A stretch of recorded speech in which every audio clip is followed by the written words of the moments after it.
Vous trouvez pas que l'univers Harry Potter, il est rempli de mystères? Alors cette vidéo, je la commence, elle est pas préparée. J'ai rien préparé, j'ai rien scripté. J'ai lancé la cam et je me suis dit vas-y, je vais discuter. Je pars juste avec un sujet de vidéo dans la tête. C'est tout. Il y a rien qui a été préparé, donc désolé si je vais dans tous les sens pour cette vidéo.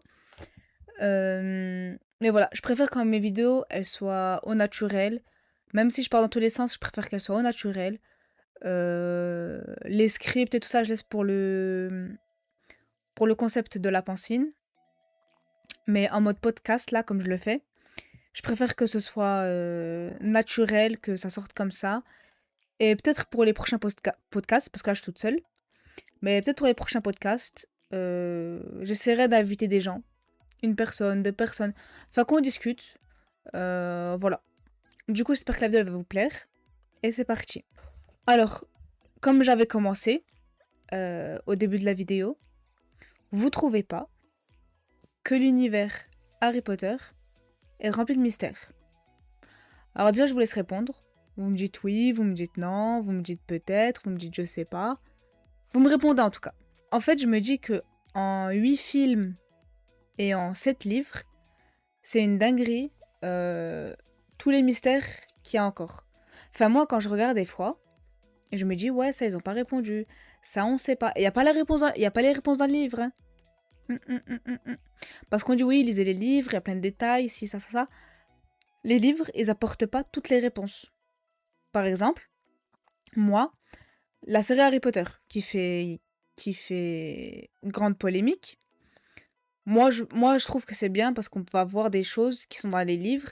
Enfin, pour les personnes qui n'ont jamais lu les livres, ça va être bien pour elles parce que vous allez avoir ce, ce qu'il y a eu dans les livres, vous allez l'avoir en visuel. Après, c'est pas nous qui sommes visés pour la série Harry Potter, c'est la nouvelle génération. Genre, la nouvelle génération, ils vont pas dire on a vu les films Harry Potter, ils vont dire on a vu la série Harry Potter. Bref. Et du coup, en fait, qu'est-ce que je voulais dire?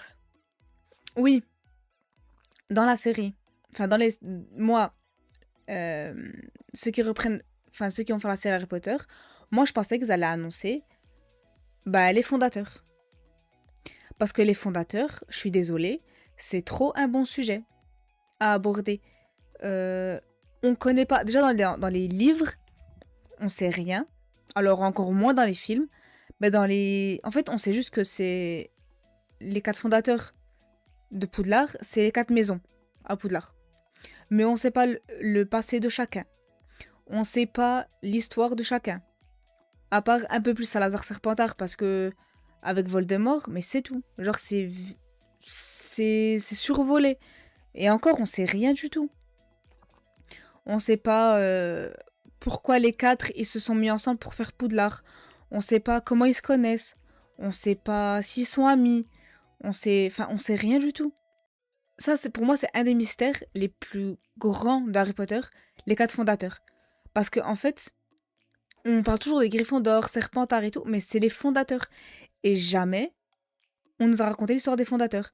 On sait pas ce qu'a fait Gryffondor de sa vie, on sait pas ce que Rowena a fait de sa vie, Serpentard non plus, on sait pas pour Poufsouffle, on sait rien du tout de leur histoire. Aussi, je pense que cette vidéo elle va être longue, donc n'hésite pas à prendre un café, un jus, hydrate-toi bien, canicule, bois beaucoup d'eau.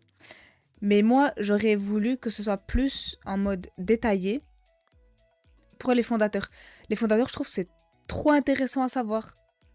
Vraiment, je trouve que c'est trop intéressant à savoir.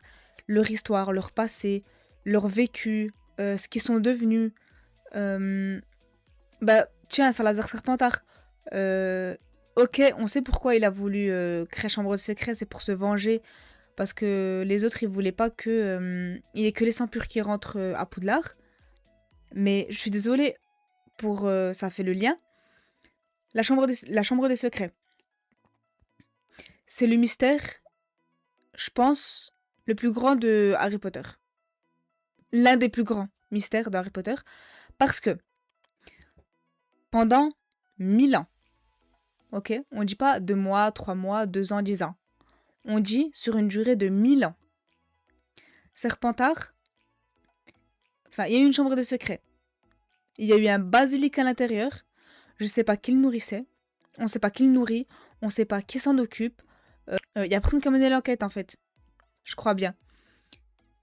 Et vraiment, la chambre de secret, pour moi, c'est un mystère parce que la durée de 1000 ans, elle est énorme. Ça veut dire que pendant 1000 ans, il y a personne où ils n'ont pas réussi à trouver où était la chambre de secret. C'est une dinguerie. Aussi, parce que j'ai oublié, je voulais revenir à les 4 fondateurs. Vous voyez Poudlard. On voit Poudlard dans Harry Potter. Comment ils ont fait un Poudlard aussi, entre guillemets, avancé? Parce que la magie avant, elle n'était pas comme on la connaît dans Harry Potter. Genre, on le voit dans les animes fantastiques. Bon, avec les effets spéciaux et tout, ils ont un peu abusé. Mais en fait, la magie, elle n'est pas censée être aussi développée que ça. Dans Harry Potter, elle est développée. Alors, ça veut dire que pour les fondateurs, elle devait être moins développée, moins avancée. Et ils ont réussi à faire des escaliers qui bougent. Serpentard, il a réussi à faire la chambre des secrets. Enfin, c'est une dinguerie. Moi, je me dis aussi, sur la magie... Bah après, c'est peut-être pas un mystère, mais en mode, la magie, tu peux venir de n'importe quelle époque. Elle peut être plus puissante qu'un sorcier qui est là, à l'heure actuelle. Et ouais, pour revenir à Salazar Serpentard, en fait, le gars, il s'est dit, je vais faire une chambre des secrets. Déjà, il y a personne qui l'a cramé. Personne ne l'a cramé. Aucun des 3 fondateurs. Enfin, c'est une folie. Et il y a une question que toujours je me suis posée. Même étant plus petite, quand je regardais Harry Potter, je me disais comment Dumbledore sait tout. Là aujourd'hui, ce serait comment Dumbledore ait 3 coups d'avance. Mais quand j'étais petite, c'était en mode comment Dumbledore, il sait autant de choses, il prévoit certains événements avant que l'événement ne se passe. Après, dans les films, c'est moins flagrant, mais dans les livres, tu dis comment il fait. Parce que littéralement, on dirait qu'il savait ce qui allait se passer à chaque fois. Parce que, regardez, il laisse Harry, Dumbledore plusieurs fois, hein. Il a laissé Harry prendre des risques sans rien faire.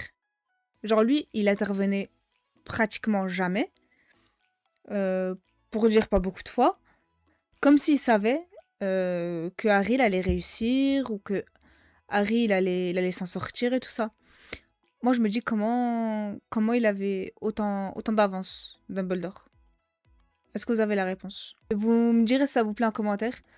C'est un nouveau concept, ouais, que j'ai décidé de lancer, des petits podcasts, parce que j'avais envie. Je me suis dit, en fait moi j'aime trop me poser, faire des débats avec d'autres personnes fans d'Harry Potter ou non, parce qu'on peut discuter d'Harry Potter même si on n'est pas fan. Et voilà. Je pense que pour la prochaine vidéo, j'inviterai quelqu'un. Je sais pas encore qui, mais j'inviterai des personnes, ça c'est sûr. 1 ou 2 personnes, ou 3 ou 4 ou 10. Voilà. Discuter autour d'un sujet.